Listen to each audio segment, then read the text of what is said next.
the point of view of a woman who is undergoing menstruation, postnatal bleeding, is it prohibited or optional for them to fast, to start with? As far as the women who are undergoing the menstrual cycles or postnatal bleeding, according to our beloved Prophet Muhammad, it's mentioned in Sahih Bukhari, also in Sahih Muslim, that it is forbidden for a woman to fast who is bleeding due to menstrual cycle or postnatal bleeding.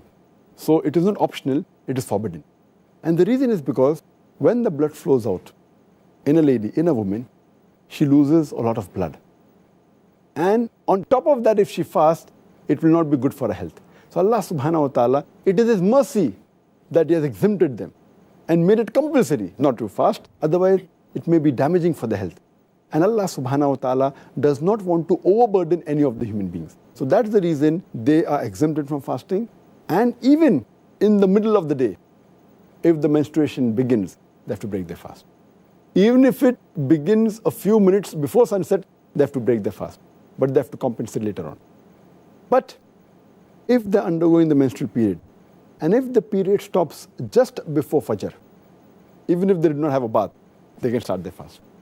But if it ends even a few minutes after Fajr, they cannot fast. They have to break their fast and they have to compensate later on. Okay, the next query really is regarding a woman who is pregnant or is nursing, breastfeeding, nursing, rearing the children. Why are they exempted? According to the verse of the Quran in Surah Baqarah, chapter number 2, verse number 185, that if a person is ill and traveling, he can make up his prescribed periods of day of fasting later on. So most of the fuqahas, most of the scholars, they say that these women who are pregnant and breastfeeding, they come under the category of those who are ill. So therefore, if they want, they can abstain from fasting. But there are clear-cut Sahih hadith in which the Prophet has exempted these women from fasting.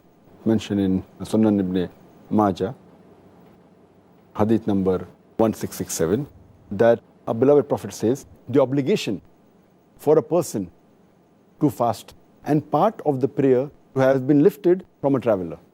And the obligation for fasting has been lifted from a lady who's pregnant and who's breastfeeding.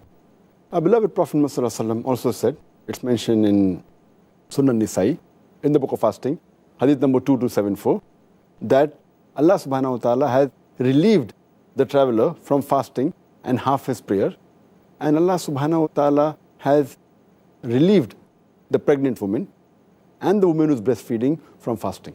So based on these two hadith also, it's clear-cut that the pregnant woman and the women who are breastfeeding, they have been exempted.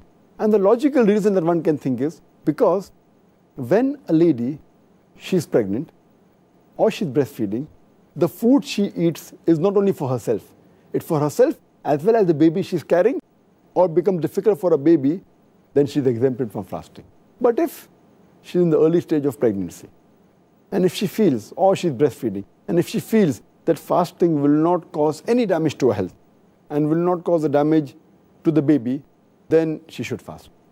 If she has a doubt, if she can do it with hardship, as long as there's no damage to herself, to her health, and the baby, she has the option to fast or not to fast. But if it's causing damage to her health or the baby, it becomes haram for her to fast. Because Allah subhanahu wa ta'ala does not want to lay a burden more than what a person can bear. And in this regard, that is the reason Allah has exempted them.